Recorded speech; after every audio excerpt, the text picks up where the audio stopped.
Kali ini kita akan lihat lebih dalam salah satu momen paling menentukan di abad ke-20, pengeboman atom di Hiroshima dan Nagasaki. Dua ledakan yang bukan cuma mengakhiri Perang Dunia Kedua, tapi juga mengubah dunia kita selamanya.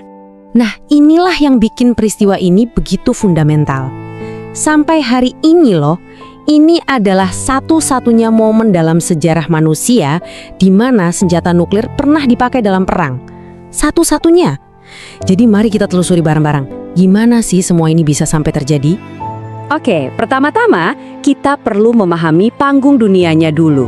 Kita harus bayangin betapa gentingnya situasi global pada pertengahan tahun 1945.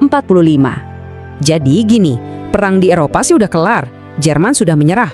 Tapi di Pasifik, pertempuran melawan Jepang masih berkobar dengan sangat brutal. Para pemimpin sekutu saat itu dihadapkan pada pilihan yang luar biasa sulit. Lanjut terus dengan invasi darat ke Jepang yang perkiraannya bisa memakan jutaan korban jiwa, baik dari pihak mereka maupun pihak Jepang. Dan di tengah dilema ini, ada sebuah proyek super rahasia yang sedang menuju puncaknya. Yang bikin kaget itu seberapa cepat semua ini terjadi. Tahun 1942, Amerika Serikat memulai proyek Manhattan, sebuah program kolosal yang sangat-sangat rahasia untuk membangun senjata atom. 3 tahun kemudian, Jerman menyerah. Cuma 2 bulan setelah itu, di bulan Juli, uji coba nuklir pertama yang berhasil, namanya Trinity Test, mengguncang gurun New Mexico. Dalam hitungan minggu, senjata itu udah siap dipakai. Sekarang kita sampai ke inti ceritanya. Inilah momen di mana teori sains yang brilian berubah menjadi kenyataan yang, mengerikan. Tanggal 6 Agustus 1945, bom dengan julukan Little Boy yang kekuatannya setara dengan 15.000 ton TNT dijatuhkan di atas kota Hiroshima. 3 hari kemudian, tanggal 9 Agustus, bom kedua yang lebih kuat, Fat Man, dengan kekuatan 21.000 ton TNT menghantam Nagasaki. 2 serangan hanya dalam 3 hari. Oke, di balik semua angka dan strategi militer ini, ada dampak yang tak terbayangkan bagi manusia. Kita harus melihat harga kemanusiaan yang harus dibayar. Di Hiroshima, bayangkan, dalam sekejap mata, diperkirakan antara 70.000 sampai 80.000 nyawa manusia lenyap begitu saja. Hangus oleh panas, hancur lebur oleh ledakan.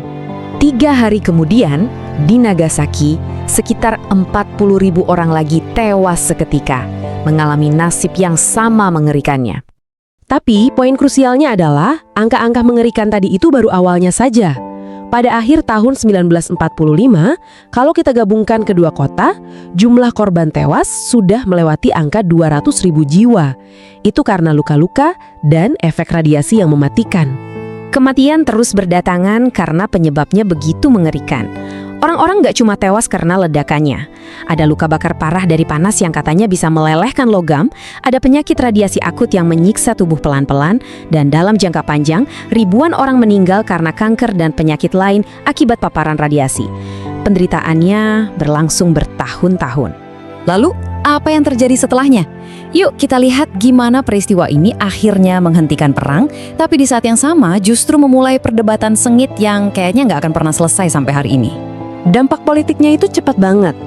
Cuma 6 hari setelah bom dijatuhkan di Nagasaki, tanggal 15 Agustus 1945, Kaisar Jepang Hirohito mengumumkan negaranya menyerah tanpa syarat. Perang Dunia Kedua pun resmi berakhir. Namun, akhir perang ini juga meninggalkan satu pertanyaan besar yang terus menghantui sejarah. Apakah penggunaan senjata yang begitu mengerikan ini benar-benar satu-satunya jalan keluar? Nah, disinilah letak perdebatannya yang rumit. Di satu sisi, para pendukung berargumen bahwa bom itu justru menyelamatkan nyawa. Kok bisa? Karena dengan bom itu, invasi darat yang diperkirakan akan menewaskan lebih dari 1 juta tentara sekutu dan jutaan orang Jepang akhirnya bisa dihindari. Nah, di sisi lain, para kritikus berpendapat bahwa Jepang sebenarnya sudah diambang kekalahan dan serangan ke kota-kota padat penduduk sipil ini adalah sebuah kejahatan perang. Terlepas dari perdebatan itu, ada satu hal yang pasti. Peristiwa ini meninggalkan warisan abadi yang membentuk dunia tempat kita tinggal saat ini. Pengeboman ini pada dasarnya membuka lembaran baru dalam sejarah manusia, era nuklir. Sebuah zaman yang definisinya adalah keberadaan senjata pemusnah massal dan ancaman geopolitik permanen yang terus membayangi kita semua. Kita bisa lihat, ini kayak efek domino ya. Pengeboman ini nggak cuma memulai era nuklir.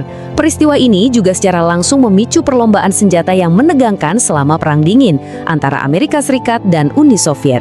Dan sebagai reaksi atas bahaya itu, dunia akhirnya menciptakan berbagai perjanjian non-proliferasi, sebuah upaya untuk mengendalikan ancaman ini. Dan itu membawa kita ke hari ini. Setelah lebih dari 75 tahun, kita semua masih hidup di bawah bayang-bayang awan jamur itu. Pertanyaan terakhirnya adalah, apakah dunia ini suatu saat nanti bisa benar-benar terbebas dari ancaman nuklir yang dimulai pada hari-hari yang menentukan di bulan Agustus 1945 itu? Sebuah pertanyaan untuk kita renungkan bersama.